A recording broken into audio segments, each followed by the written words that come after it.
Bodyguard Muneeswarar. சிவனின் அம்சமாக விளங்கும் இந்த முனீஸ்வரர் எப்படி பாடிகார்ட் முனீஸ்வரர் ஆனார்?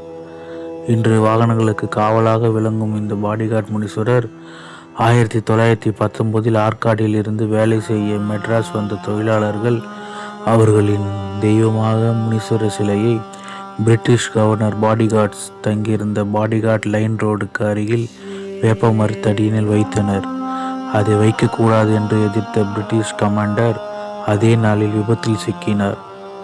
இதனால் இவர் முனீஸ்வரர் சிலையை சக்தியை ஏற்று சிலையை அங்கேயே இருக்க முடிவு செய்தார். இதுவே காலப்போக்கில் பாடிகார்ட் முனீஸ்வரர் என்ற பெயரில் வழங்கப்பட்டது. இந்த கோயிலின் சிறப்பம்சமே சுருட்டு வழிபாடு. அங்கு எரிகின்ற அக்னி குண்டத்தில் பக்தர்கள் சுருட்டினை போட்டு வழிபடுகின்றனர். இவர் வாகனங்களுக்கு காவல் தெய்வமாக விளங்குகிறார். இன்றும் இந்த பாடிகார்ட் கோவிலுக்கு அருகில் இராணுவ கட்டிடம் இன்றும் செயல்பட்டு கொண்டிருக்கிறது.